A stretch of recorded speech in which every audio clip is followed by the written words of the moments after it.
The Digimon of the village were celebrating and had laid out more food than you'd assume the village had, given the condition it was in. Babamon told the humans to dig in and enjoy as Nicole picked up a roasted apple and bit into it, remarking that it tastes like cube steak, surprising him, as Baramon called them meat apples, as Lucas tried one of the strange-colored heads of lettuce, remarking that it tasted sweet, and Kat was looking around for something to try herself. Piomon suggested Kat try some bone meat, holding up a platter to her, though Kat says that she's a vegetarian. This confused Piomon, who asked what that meant, Nicole explaining that it means she only eats plants. Bearmon then tells them that bone meat is a plant. It grows from the ground. That surprised the humans hearing that, but since, it was a plant, technically speaking, Kat did give it a try before saying that it was delicious and continued eating. Nicole and Lucas tried some of the bone meat too, and sure enough, it was delicious. It was nice seeing that the Digimon were able to celebrate and smile despite the damage to their homes and stores. And after a good night's rest being put up at the local inn for a bit, they woke up the next day to Babamon along with a humanoid cat Digimon who called herself Bostimon, thanking them for looking after Bearmon and asked them to follow her to the store. Nodding, they did so, and Bostimon offered to let them take a new outfit while she got some supplies together for the Digidestined. Nicole looked at himself in a mirror and saw that he needed it for sure. Then he and the other two went to the clothing section. Nicole had found himself an outfit that he liked, as did Lucas, though Kat was a bit more tricky. There were too many that she liked, and Nicole suggested that she try something practical. After that, she nodded and got the one she liked that was also practical, and Bostimon handed them each a bag with stuff that they would need, food, supplies, and so on. She then told the group that Babamon wanted to meet them in the village entrance. With a nod, Nicole led the way, since he was shown around the village by Bearmon and knew where that was. After meeting up with Babamon, she tells them to take the path through Cuckoo Forest. It will take about a day and a half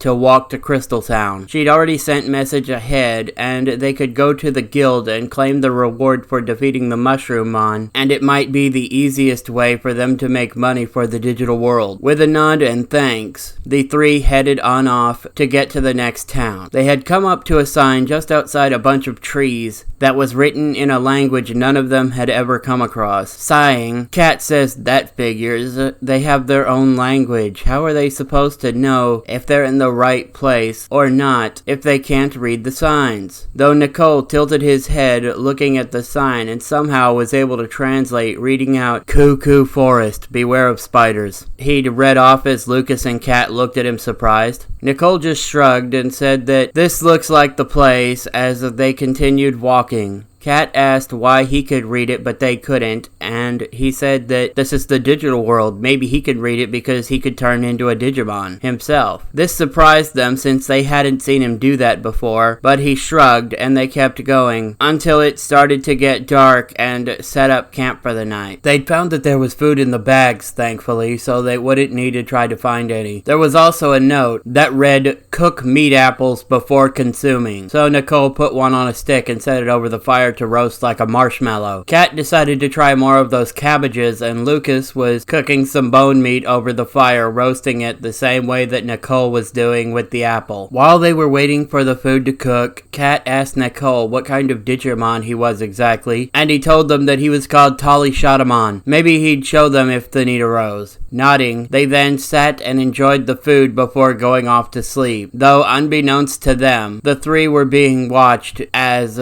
someone said they looked delicious. The boss would love them. Later on that night, Kat felt someone pulling on her and woke up seeing a yellow worm Digimon trying to pull on her and screamed, waking up the boys as Nicole's first reaction was to swing a stick at them, knocking the yellow worm away from Kat, and Lucas punched a green worm away from himself too before asking Kat if she was alright. Nodding, she stood up, thanking them for the help, and he handed her the stick to help defend herself. After handing Kat the stick, Nicole turned towards the worms, asking who they were, and the yellow one called themselves Kunamon, while the green one said that their name was Dokunemon. Not that it mattered, they were going to make a nice meal for the boss. he questioned just who the boss was. And we see a spider appear as Nicole let loose the blaze of Digivolution and became Tali Shadamon once again, cracking its knuckles asking if they were ready for this. Lucas told Tali Shadamon that they could handle the worms, he could focus on their boss. Nodding, he then tells them to be careful. As he ran forwards and the two worms fired silk nets from their mouths at Nicole, one that was electrically charged and the other one was poisonous. Just before impact, he'd slipped down into the ground, making the nets miss, confusing them. Tali Shadamon then appeared in front of the spider, with his hands glowing with a strange energy as he called out Enigma Pulse and struck them with it, knocking them back, though the spider was stronger than the Mushroomon, and asked how dare they attack the great Kodokugamon like that, though Nicole told them that he'd do it again. The Kunemon and Dokunemon then attacked Lucas and Kat, who'd kicked and swung the stick at them, respectively, knocking them back, making the worms try to blast them with their silk. Though our other two humans had managed to jump out of the way, it gave the worms a chance to attack them and knocked back Lucas while also breaking the stick that Kat had, making her fall back onto the ground, freaking out with an icy blue colored fire appearing around her. Lucas had a red colored fire appear around him, and Tali Shadamon called out while kicking the spider-like Digimon in the face, telling them that's the blaze of Digivolution. Blinking and looking surprised, something clicked in their brains just like it did with Nicole, and they called out Digivolution just as he had, changing forms in front of the worms and giving